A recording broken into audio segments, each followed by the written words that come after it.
लंबे समय पहले रामापुरम नामक गांव में सांबड़ू और गौरी नामक पति पत्नी रहते थे। वो दोनों एक छोटे से घर में रहते थे। इनका एक मध्यम वर्ग परिवार था। सांबड़ू के पास 4 भैंस थी। वो हर सुबह उनसे दूध निचोड़कर उस दूध को बेचकर पैसे कमाता था। आए हुए उन्हीं पैसों से वो अपनी जिंदगी चलाता था। वो उन भैंसों को उसके घर के बाहर बांध देता था। हर सुबह और शाम वो हरी घास को लाकर उनको खिलाता था।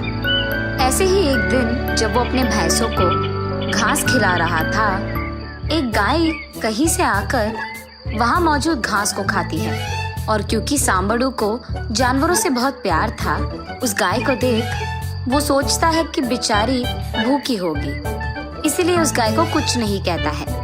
वो गाय वहां की घास खाकर चले जाती है। अगले दिन सुबह वो गाय वापस आती है और घास खाकर चले जाती है।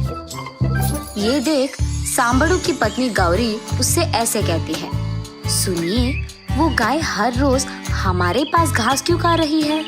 वही मैं भी सोच रहा हूँ गौरी। जानवर है इसीलिए मैं भी कुछ नहीं कह पा रहा हूँ।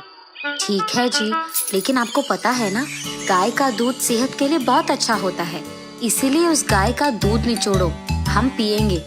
ठीक है गौरी। ये कहकर दूध के लिए कटोरी लाकर उस गाय का दूध निचोड़ता है। लेकिन उस गाय के दूध को सोने के रंग में देख वो चौंक जाता है। गौरी, गौरी, ये दूध देखो, सोने के रंग में है। सांबड़ू की चीखें सुन गौरी जब वहाँ पहुँचती है, सोने के रंग में दूध देख वो भी आश्चर्यचकित हो जाती है। ये क्या है जी? दूध सच्ची में सोने का रंग है? वही तो मुझे भी नहीं समझ में आ रहा गौरी।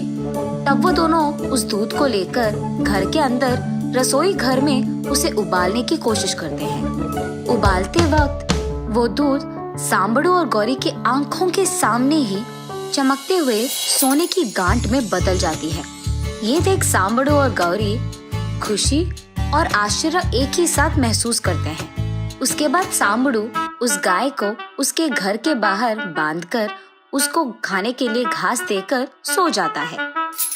सुबह उस भैंस और गाय को रखे हुए जगह को साफ करने सांबड़ू जाता है। उस गाय के पास जाने पर वो देखता है कि उसके पैर के पास फिर से सोने का गांठ मौजूद है। आश्चर्य में तब वो उस गोबर को एक टोकरी में डालकर घर के अंदर जाता है। घर के अंदर जाकर गौरी, गौरी ऐसे उसके बीवी को पुकारता है। अपने पति की चीखें सुन गौरी वहां जाकर, क्या हुआ जी? ऐसे पूछती है। अरे ये देखो, उस गाय का गोबर भी सोना है।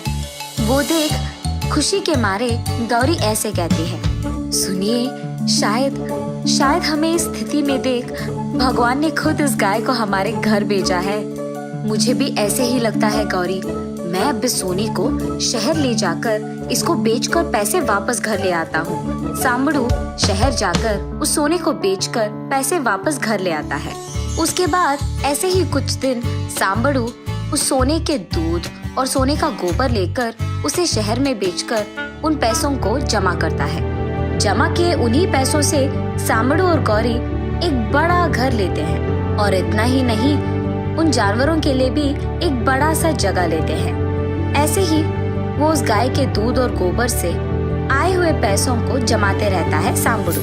सांबड़ू को ऐसे ही एकदम अमीर बनते देख गांव में सारे लोग उसी के बारे में बात करने लगते हैं। उसी गांव में रंगड़ू नामक एक आदमी को ये बात हजम नहीं होती है कि सांबड़ू इतने जल्दी इतना अमीर बन गया। रंगड़ू को जानना था कि सांबड़ू ऐसे अचानक अमीर कैसे बन गया, इसीलिए वो एक रात सबके सोने के बाद सांबड़ू के घर चोर की तरह जाता है। सांबड़ू के घर में मौजूद सोने का गोबर देते एक गाय को देखता है। आहा, तो सांबड़ू इसके द्वारा कमा रहा है। ऐसे सोचकर वो उस गाय को हासिल करने का एक योजना बनाता है। रंगड़ू अगले दिन सुबह ही सांबड़ू के घर जाकर उससे ये कहता है, सांबड़ू, तुम्हारे घर आए हुए गाय मेरी है। वो हमारे घर से भाग गई है। मैं हर रोज उसे ढूंढ रहा हूँ। जब मैंने सबसे पूछा तो उन्होंने बताया कि तुम्हारे घर आई है, मुझे मेरा गाय वापस दे दो यार। ये सुनकर सांबड़ू, क्या ये तुम्हारी गाय है? नहीं हो सकता, अब मैं उसका पालन कर रहा हूँ, मैं नहीं दूंगा, ऐसे कहता है। कैसे नहीं दोगे? वो मेरी गाय है, बहुत पैसों से उसे खरीदा है मैंने। अब अगर तुमने उस गाय को वापस नहीं किया तो मैं तुम्हें पंचायत लेके जाऊंगा और वहां मैं सबके सामने बोलूंगा कि तुमने मेरी गाय की चोरी की है। तब वो गाय के साथ जुर्माना भी भरने बोलेंगे। पंचायती का नाम सुनते ही सांबड़ू बेचारा डर कर ठीक है, लेके जाओ, ऐसे कहता है। उस गाय को लेकर दुष्ट हंसी हंसते हुए जाता है रंगड़ू। उस गाय को रंगड़ू उसके घर ले जाकर उसे बाहर बांधकर उसके पास मौजूद सारे पैसों को दावे पे लगाकर उस गाय के लिए अच्छी गुणवत्ता की घास खिलाता है रंगड़ू। लेकिन बहुत खाने के बावजूद वो गाय थोड़ा भी गोबर नहीं देती है। दूध निचोड़ने का प्रयत्न भी करता है रंगड़ू, लेकिन दूध भी नहीं देती है वो गाय। लाख कोशिशों के बाद भी वो गाय रंगड़ू को कुछ नहीं देती है। फिर रंगड़ू को लगता है कि उस गाय को परेशान करने पर वो शायद दूध या गोबर देगी, इसीलिए वो उसे परेशान करने लगता है। लेकिन उसके बावजूद वो रंगड़ू को कुछ नहीं देती है। उसे परेशान करते हुए देख उस गाय को बहुत गुस्सा आता है, इसीलिए वो रंगड़ू को लात मारती है और उसके सींग से मारती है। तब रंगड़ू को लगता है कि वो जानबूझकर उसके पेट में सारा सोना छुपाकर रख रही है, इसीलिए 2 दिन उसको कोई भी घास नहीं खिलाता है। बेचारी गाय से भूखा पेट सहा नहीं गया, इसीलिए वो एक रात रस्सियों को तोड़कर वहां से चले जाती है। रंगड़ू के लालच के कारण ना उसे सोना मिलता है और ना ही उसके पास कोई पैसे बचे रहते हैं, इसीलिए वो रोने लगता है और इसी विषय को जाकर सांबड़ू से कहता है, मुझे माफ करो सांबा, वो मेरी गाय नहीं थी। मैंने देखा कि वो गाय तुझे सोना दे रही थी, इसीलिए लालच में आकर मैंने ऐसे किया। अब मेरी आशा ने ही मुझे निराश कर दिया है और मेरे पास कोई पैसे नहीं हैं। तुम क्या मेरी सहायता कर पाओगे? ऐसे विनती करता है।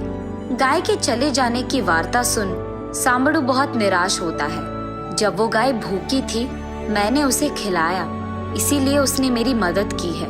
मैंने ये सब कभी लालच में आकर नहीं किया, मैं सिर्फ अपना काम कर रहा था। ये सब तुम्हारे लालच के कारण ही हुआ है। अच्छा, उसको भूखा रखने के कारण ये तो होना ही था, अब भुगतो। ये कहकर अंदर चले जाता है सांबड़ू। सारे पैसे खोकर रंगड़ू रोते रहता है।